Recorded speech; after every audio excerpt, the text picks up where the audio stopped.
Do you find yourself looking down at your phone or watching TV just about every 10 minutes? Have you ever found hurtful information gotten in a car accident when looking at your device while driving?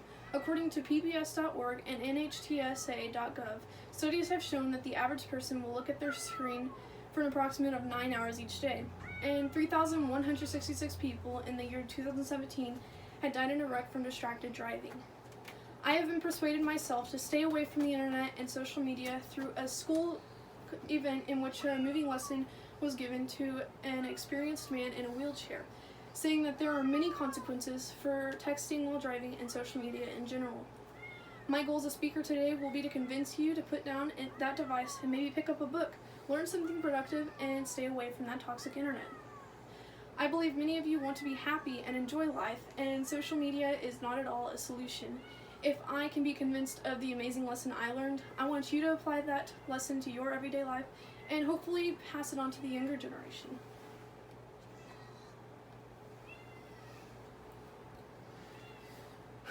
Social media, with its many forms, can be dangerous in many ways depending on the way you use it.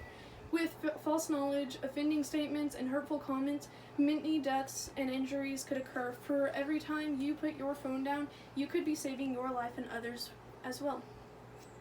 Not only does social networking affect the lives of people and their surroundings, it is dangerous in communication as well, in that people talk the way they text. NIH.gov says this may result in psychiatric disorders, depression, low self-esteem, internet addictions, and other mental problems. Social media is threatening to our society and guarantees a world without interaction for our future. No one wants to live a life of misery without communication.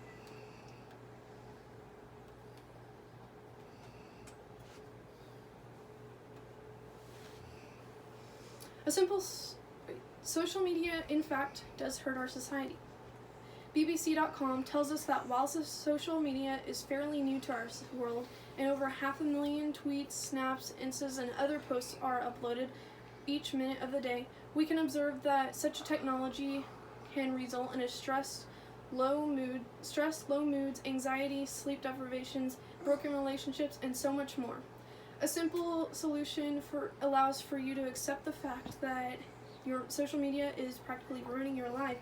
Put your source down, and persuade others to let go also. Social media is a huge addiction, and not to mention distraction. Without harmful comments on the web or distracting photos, you can more easily pursue your own dreams and what others believe you should do, not what others believe you should do, which you would find on social media.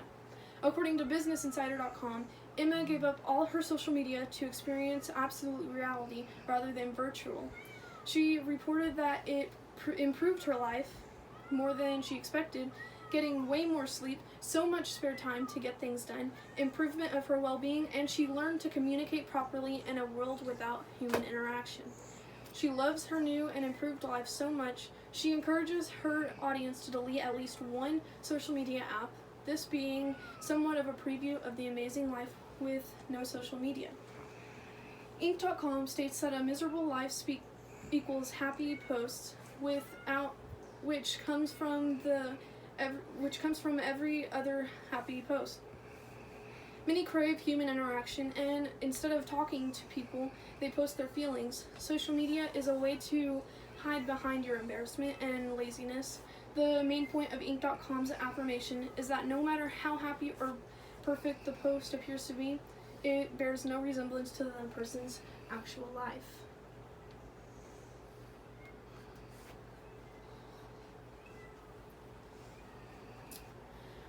Just imagine how your life would be without social media. Many may believe there's no point and social media is helpful to our society.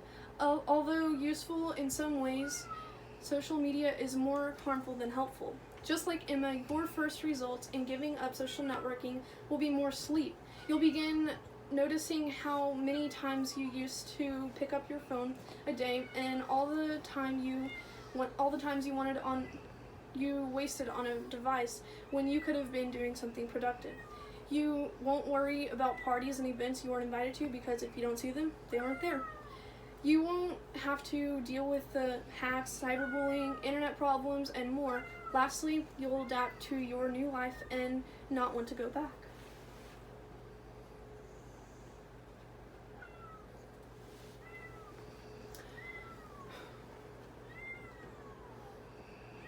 Of course, a life with social media represents a stressful, sleepless one.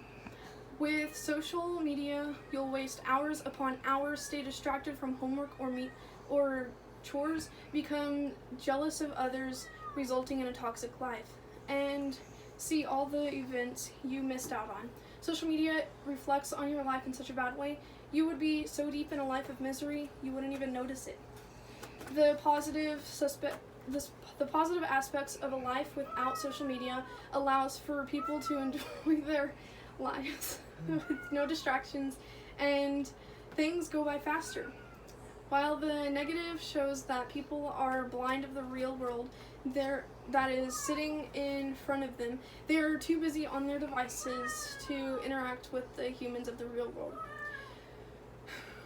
I encourage you to, like Emma, delete one app and try it for a week.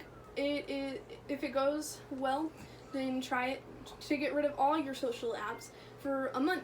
By the end of that month, I guarantee you wouldn't even miss it. You would have adjusted, and you won't want to go back.